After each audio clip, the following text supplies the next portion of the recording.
Hello there, welcome to episode 6 of This Is Lit, a podcast where we discuss all things literature. My name is Emily, and joining me today is Prue Baker. How are you going, Prue? Not too bad, Emily. Yourself? I'm not bad, thanks. And Sian Clark. Hello. Hi. Same. It just sounds the same. I'm good, thanks, by the way. We've just played a recording of you saying hello every time. Yeah, that's exactly it. That's what you guys do. I like how you're already off to this start. Sorry, Emily. Just trying to, get the podcast started, but whatever.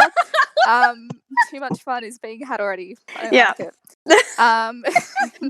Anyway, so if you've been listening, you'll know that we've been talking about The Longest Memory and The 7 Stages of Grieving over our last couple of episodes. If you haven't given a listen to those, I'd highly recommend going back and listening to our discussion of these texts. Get our views up. Yep, get our views up, guys. Today, though, we're actually going to begin our comparison of these two texts. So we're comparing the two with a bit of a focus on comparison of characters. So to get us started, though, Prue is going to compare the spatial context and setting to begin with. So take it away, Prue. All right. So when we talk about spatial, basically just like if you can just think of the word space, or like the place where these two texts are set. So The Longest Memory is set in the south of America, so the USA, but especially in Virginia. Most of the events take place in like one particular town, which I think is unnamed, could be wrong, or one area, but most of the major events, except I think for a few chapters, takes place on the one plantation which belongs to Mr. Whitechapel.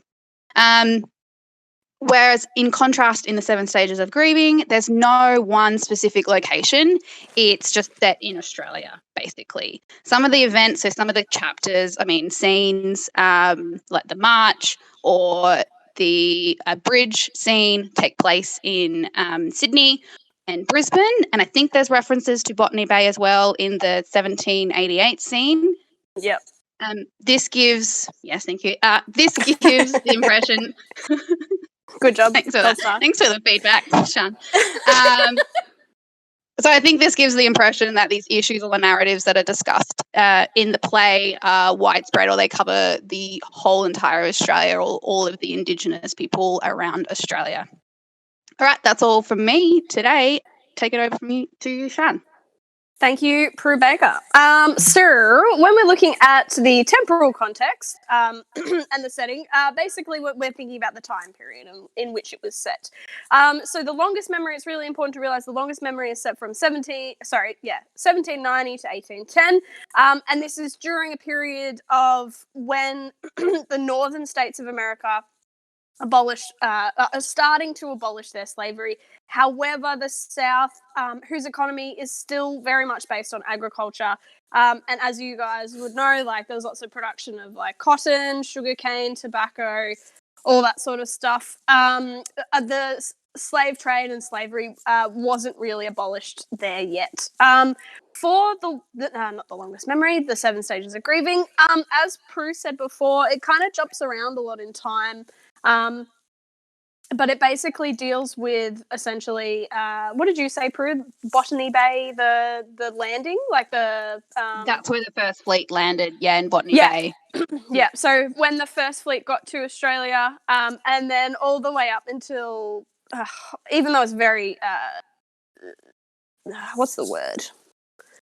It's very topical at the moment, but typically the time periods and the scenes that are shown within 7 Stages of Grieving really kind of up until like the late 90s. So it kind of goes through about like all the 7 phases of Aboriginal history as well. So we've got, assimilation, protection, or the stolen generation, all that sort of stuff. And the time period kind of flicks around quite a lot. And I think you guys might have heard me refer it to kind of like a patchwork quilt. All of these stories are told in a single character, which kind of helps tie them all together. But yeah, sometimes the time period in which these scenes are done in can be somewhat ambiguous, I've always found. But yeah, that's kind of the time period that we're looking at Does that make sense? Yeah. Yeah. Yeah. It's such a Sick. longer time period than the longest memory. Yeah. Absolutely. Yeah, I it's mean, very interesting. Cool. So yeah, some obvious similarities and differences emerging already. Our focus questions for today, are character based, as already said. So, Prue's question is: which character from each text do you think derives the most empathy from the audience?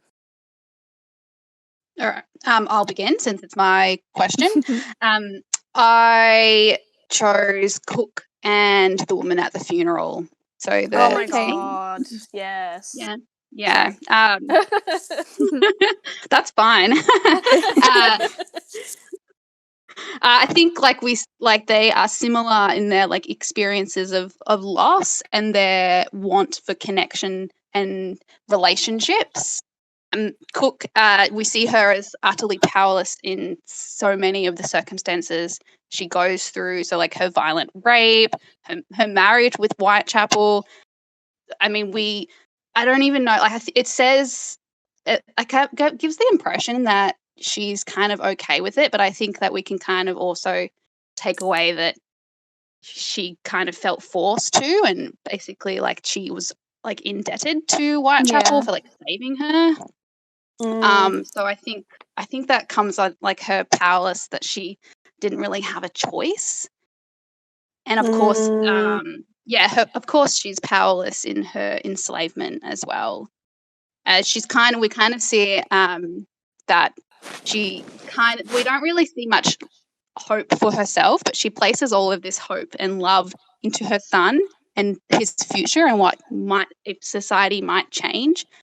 But he dies like a few days after she dies, which I think is just so tragic because it's like all of her hope was lost in him, in his death. But also, because she'd already died, she didn't know about that, did she? True, yeah. True. I guess then like we could be like, well, thank God she didn't see it. Like, how would she have reacted then to Chapel's death if she was alive? Yeah, that's a really good point. Yeah. Kind of don't want to think about it. It'd be so sad. No. I'm just like, no, I don't want to have that thought. I just can't imagine she would have got over it. No. And who knows what she would have done if she were to see that. Yeah. But like the woman at the funeral as well, I found like her story, even though it was so brief, exceptionally tragic as well. The fact that she lives her whole life grieving or mourning lost family members, people she doesn't even know, she'll never know. Yeah. She's just lost so much that she just spends her life and her days trying to find people or connection and just doesn't find it. Yeah, I found that to be pretty tragic. Yeah. I always found, for me, sorry to cut in, but like for me, the character from Seven Stages of Grieving that I found that I got the most empathy from was obviously the Aboriginal woman, just straight outright. And I think that's because I don't know, like, again, I'm like drawing on that metaphor of the whole grief that she kind of carries around with her and all of that generational trauma. And I feel like, I don't know, I just feel really devastated for her, more so than that grandmother that goes around to all those funerals. And I think it's because part of me, I don't know, is it said in the text that the grandmother's been doing that all her life? I actually have the thing right open now. Well, because the woman goes and follows her. And she sees the newspapers, piles and piles on the dining room. At first, I thought they were tables full of form guides. Blah blah blah blah. When I got closer, I could see there were pages of death notices. And the things she circled were today's funerals. I could see she spends her day going from church to church, going to funerals. So it's kind of inferred that she's been doing this for a very long time. But for me, with the Aboriginal woman, I don't know, I just feel like to be sort of saddled with all of this grief and all of this pain and trauma, for me as well, like when I kind of have seen images of the performance and the images in the play that we've obviously got, Like obviously I know this is director's discretion, but I feel like the woman's quite young as well, and for me that kind of upsets me a lot because the woman has so much to live for because she's still in the prime of her life, in her youth. Mm-hmm. So, and to be saddled with all this grief and trauma and stuff, I don't know. I find that really distressing, and I find that I'm very empathetic towards her. Does that make sense? Yeah, I actually had like the same, pretty much the same answer as you, Sean, where I feel most empathetic for the woman because, as you said, like she's dealing with all of that grief, which is like so much grief for one individual to have to deal with. Yeah, which is awful, obviously. Yeah, absolutely. And for me, like as well, with The Longest Memory, I don't know why, ever since I read the book for the first time, Chapel. I don't know why, I just really, I feel for the guy. I feel for the kid because he is just a kid. And, you know, again, like he's very, very much similar in some ways to the Aboriginal woman. Like, you know, he's youthful, he's kind of in the prime of his life or about to start the prime.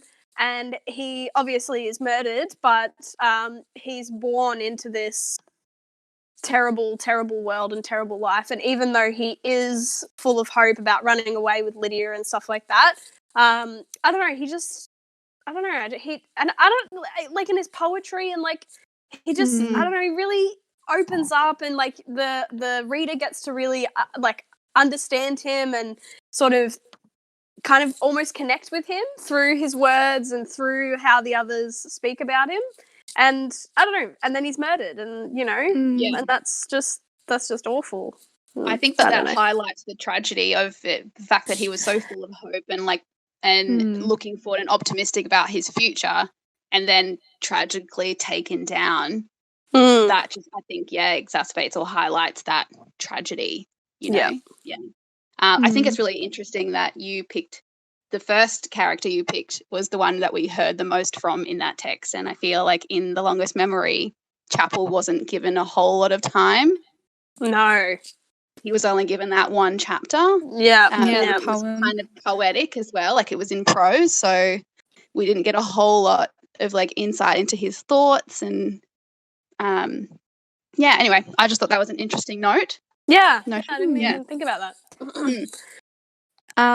For me, with The Longest Memory, like, I don't know, with that whole book, I feel so sorry for all of them. Like, it was really hard to choose, like, who I would feel most empathy for. But I've gone with Whitechapel.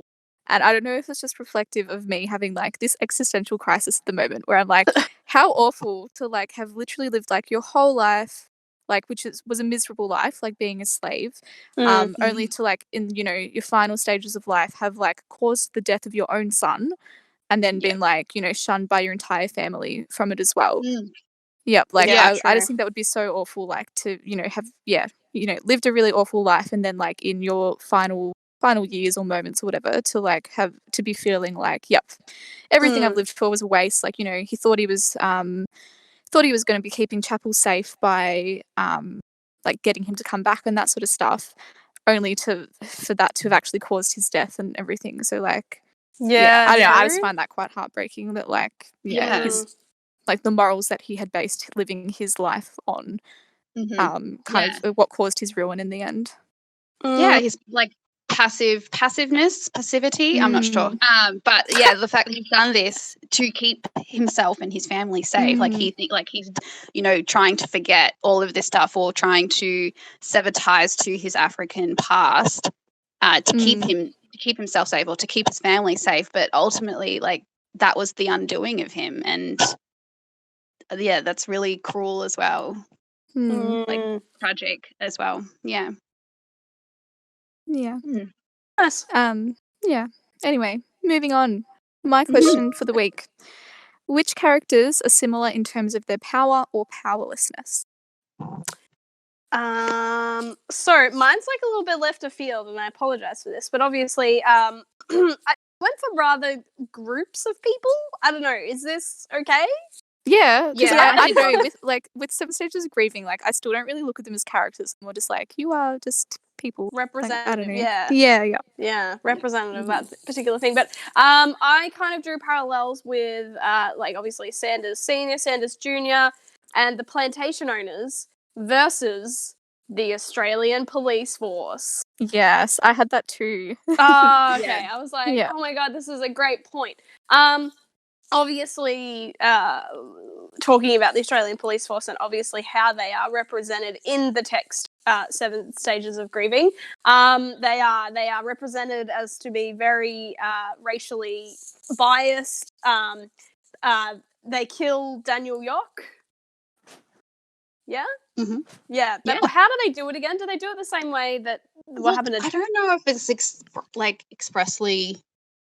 It's not. It's just kind of implied. It's just that, like, by the Yeah. time they get to the police station or hospital, I don't quite remember what it was. That he's dead. So Yeah. he somehow just died in this trip where they don't actually Yeah, I explain. don't know. Which is just Yeah. ridiculous. I don't think they explain what actually happened. Like It's just Mm. implied. the Yeah. violence. It's implied. I feel like I want to do like more research about that. Anyway, and they are obviously seen to be as, you know, very controlling, very overbearing, like very much wants to, you know, keep the minorities kind of under their thumb, I suppose, and just, you know, make sure that they're squashed and, you know, you can, like, especially as well with the whole march thing as well, when it was a peaceful march, but then, you know, the news and then like the Australian news as well, I suppose, could like go into that category because they kind of like blew that out. Yeah, you could compare the like Australian media to the editor of the Virginian. Yeah. Yes. Yeah. Yes. Oh my god. But yeah, it's very interesting when you start really kind of matching these sorts of things up. It's really interesting to see like how many similarities you can actually find. But yeah, that was really, I don't know, when I read both of these texts again and started obviously teaching it, that was one of the things I really took notice of is the Sanders Senior, Sanders Junior, the plantation owners versus the Australian police force. I don't know, I always kind of thought about that. I don't know. Yeah. What about you guys? I think I did it the opposite way, where I compared the victims in a way, like the fact I compared Chapel to Daniel York, or the brother. But basically it's the same thing that you would say, like that they're powerless to their fate, and what becomes of them, and the fact that the people who hold the power, which are in these texts, both of these texts, the people who hold the power are white and in positions of power. So the only white characters that we see in both of the texts are in a way exceptionally powerful, like even in their own communities. Yep. Yeah, true. Yes. And the use of like violence and intimidation strategies to maintain this oppression. And we see that through those characters. So yeah, just the opposite of what you said, but agreeing. I don't know, that doesn't make sense, but yeah. Absolutely. A couple other comparisons that I made was so the woman and Whitechapel both have the power to tell the stories of the past and to like educate other people, which is kind of like the same as like Whitechapel and the grandmother too, because like they're both the the older people in their communities that have the elders that obviously know of past experiences and stuff and have all those stories to share. Whereas, you know, like Whitechapel obviously chooses not to, but the grandmother does. So that's interesting. Yeah. And the grandmother is kind of actively against her oppressor. Like she expresses her distrust of authority figures. Yep. Yeah, very true. Government, police, the teachers, so all those people who hold some sort of position of power in society. Whereas Whitechapel kind of just accepts subservient. That. Yeah. And I guess it's just it shows just the different ways that people react, or like, the ways different people react to when they're being oppressed. Good point. And another interesting one I thought of, which is again like a left of field sort of one. But so like Mr. Whitechapel, right? Because he's like a bit of an ambiguous sort of figure, because he's all like at the end of the day, he still owns slaves and is practicing slavery, but he also like, you know, is trying to help them in some way. He's so like morally ambiguous sometimes, and I just hate him a little bit for it. But yes, continue. Sorry. I think you could kind of like, this is a bit of a stretch, I don't know, but you could kind of make some comparisons with like the Australian government as well. I've done that. Yeah. Yeah, No, like I that's made those comparisons. Yeah. cool, good. Because obviously, like, you know, a lot of the things that, like, you know, the government have done have, like, been really harmful and really awful, um, yeah, to Indigenous people, obviously, but, like, they've also been done a lot of things under the guise of it being, like, to help them. Yeah. Like they're Yeah, doing it and kind of like they think they're doing the best thing, but but they're we can not. see Yeah. yeah, they're not. Yeah. Mm, Like the reconciliation kind of thing. yeah, Um Oh my and even god. yeah, and even, Sorry, like, you know I am like blown away because I'm like, I didn't even think of that. Oh my word. and Yeah, even, sorry. like, you know, if you think of, like, the stolen generation, it's, like, disgusting that that happened, but mm, the way it was justified back then is, yeah, we're helping them, we're saving them from themselves, like, yeah, it's gonna be better because 'cause they'll get to be white, and isn't that what everyone wants? Like, hmm, yeah, saving them from themselves. Yeah. yeah. Mhm. Mhm. So, yeah, We just see a lot of interesting, that I thought. kind of justification in the Virginian editor Yeah, uh, true. chapters as well. That's constantly all this like horrendous actions justified. Well, they're Mm. attempting to justify it. Mm, so interesting. But anyway, last question for today. Sean's question, which is quite Mm. a big one, so listen carefully. How do each of the text's characters' stories become constitutive of themselves? What is it about the woman's stories that she connects so deeply with her history and tradition that we also see in the longest memory?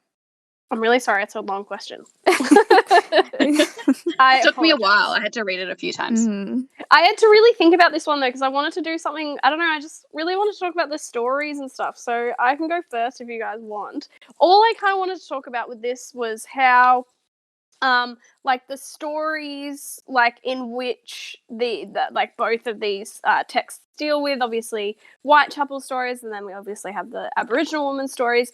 Like it's just so like within themselves, and it's just so important that like they tell these stories, and obviously it's really important that students make this connection with both the Aboriginal woman and Whitechapel's stories, because obviously in the seven stages of grieving, she connects like super, super deep from these stories of her past, like whether or not it's been handed down from like her grandmother, which she references, or like it's, done from her culture or history. And then that's how they learn about their families and stuff like that. But then it's really important as well because they also deal with like I know I'm referencing Seven Stages of Grieving a lot. I apologize. But then it's like the Aboriginal woman references Auntie Grace quite a lot, and it's like that's a total contrast of how their stories have been so closely linked to their identity, like how they kind of lost that identity like through reading both of these texts. And thinking about like the theme of identity and belonging, and how they belong to that culture and that history. And then you have in contrast Auntie Grace, who I think all of us have discussed before about how we pretty much inferred that she abandoned her tradition and culture and stuff like that, and the shame that comes along with that as well. Because the other thing that I've been thinking about a lot as well is the fact that we haven't really discussed a really big thing within Aboriginal culture, which is obviously the feeling of shame. Does that make sense, guys? mm, Yeah. Yeah. yeah. Because as a drama teacher, when we are teaching, acting techniques and standing up in front of the class and doing all that sort of stuff, it's one of the techniques that I got taught in uni, and then through professional development days, in order to connect with Indigenous students, Koori students, is kind of like try to teach them like a mantra of like no shame. And so it's really important to remember that, because obviously in Seven Stages of Grieving, you have these stories, and then without their stories, they become invisible, like we all would in history. Does that make sense? And so I don't know. I just wanted to talk about how the woman's stories like connect really, really deeply with her members of family, and then that's contrasted by Auntie Grace. And then with the longest memory as well, we've got Whitechapel, telling his story and, showing his identity through telling story and all that sort of stuff. And then obviously part of it's lost because, obviously Chapel dies and stuff like that. So I don't know. That's what I wanted to talk about because I just thought it was really interesting. Okay. Sorry. I read that question as like talking about the structural elements of the text. Yeah, no, that's fine as well. Yeah. Yeah. Okay. Yeah. So, Yeah, for go. example, 7. Okay, I will. 7 Stages of Grieving. That's a series of stories in different forms. So we've got what have we got? We've got song. We've got poetry. We've got just actual storytelling, like representing the oral traditions that Aboriginal and Torres Strait Islanders perspectives about. Like that's how they pass down their knowledge of culture, tradition, any sort of or like concepts or histories, and we see that through this play. So I think, and I got kind of like a little light bulb moment as well. I was like, well, this really makes sense as a play because as a book we wouldn't get the nuance of using songs and art form. So the fact, like, I think some pictures that I saw of the play as well, she's painting her body, which is representing Aboriginal culture as well, and another way to tell stories. So I think as a play, it works really well, and it combines and it uses all these different types of Aboriginal storytelling and oral traditions, which, I think that really works as a play, as I said a million times. But that was my answer. And I think in terms of the longest memory, I feel like sometimes the different chapters or the way, the style that it's written reflects little bits of the characters' personalities.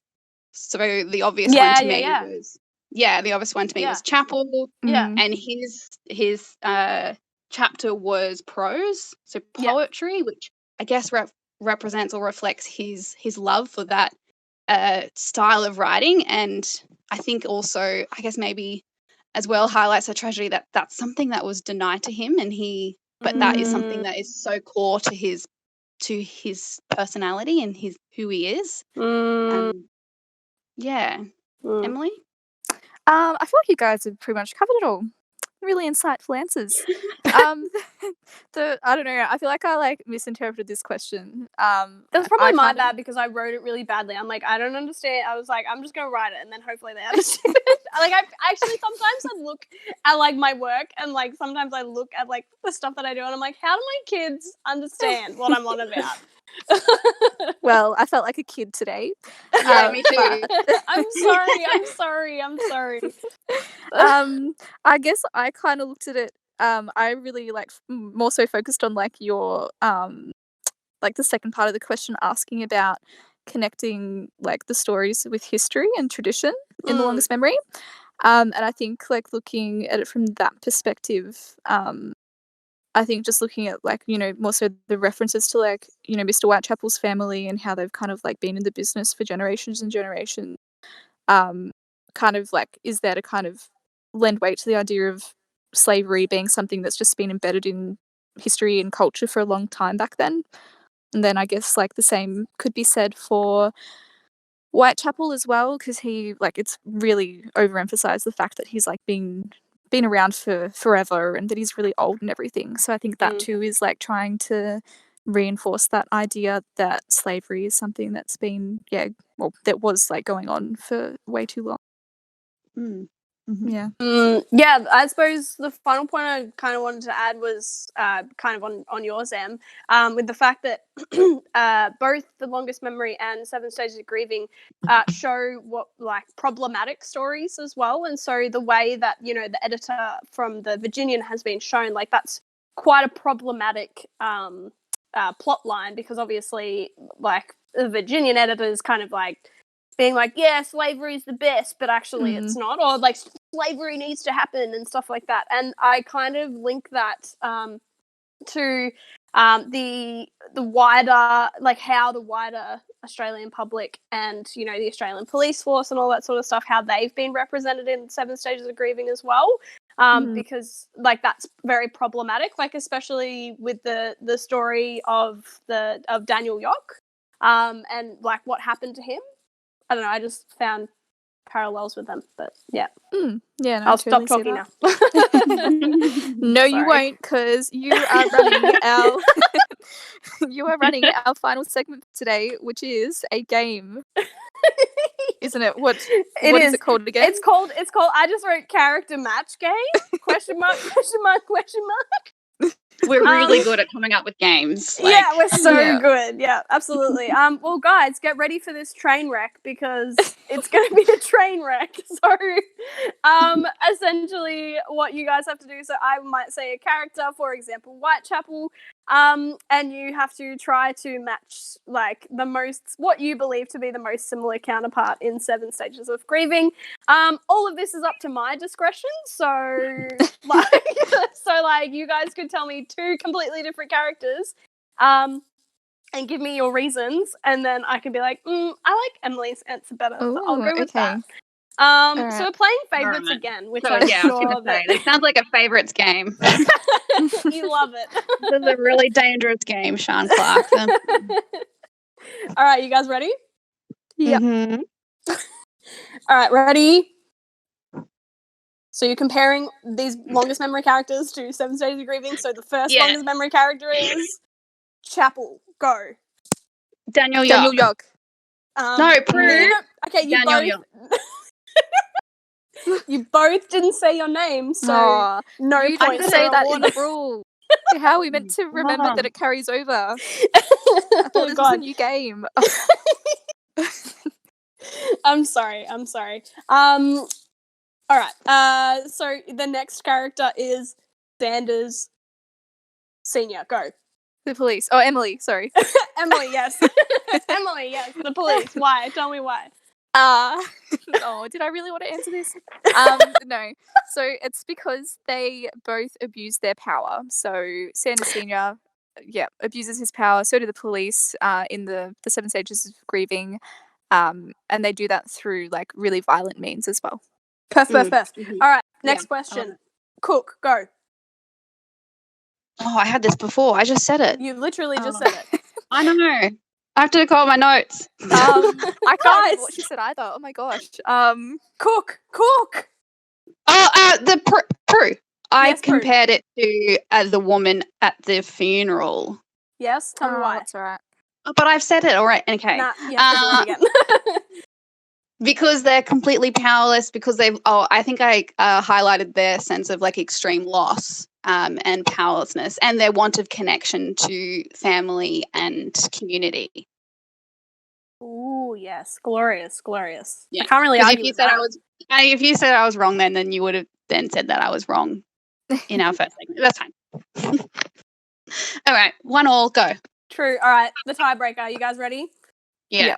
The winner gets Uber Eats delivered to their homes. Uber Eats doesn't come to my home, so. Oh, well, will you? Automatic winner, yay! Oh my god! All right, are you guys ready? Mm-hmm. Take a very deep breath. Mr. Whitechapel, go. Who? Mr. I just Whitechapel. spoke about this. Oh, the government. Wait. Ooh. Emily, the government. Okay, Emily. Oh, yeah. Yes. Because of what I literally just said before. Nah, restate it. They. If I get any more sass out of you, it's just a summary game. That's what it is. Guys, come on. Yeah, as I already mentioned, like they, sometimes have good intentions, but at the end of the day, like still cause grief and trauma for the oppressed groups. And the winner of no Uber Eats to her house because she can't get it because she lives in the middle of nowhere is Emily Brown. Yay! Yay! Well done, Emily. Well So done. exciting. Well done. Yeah. Thanks so much, guys. It's been a fun time. Hopefully you've enjoyed listening. Next week, we will be having another comparative episode where we'll be going into themes a little bit more. So we will see you all then, hopefully. And yeah, thanks. See ya. See you. Bye. Bye. Bye.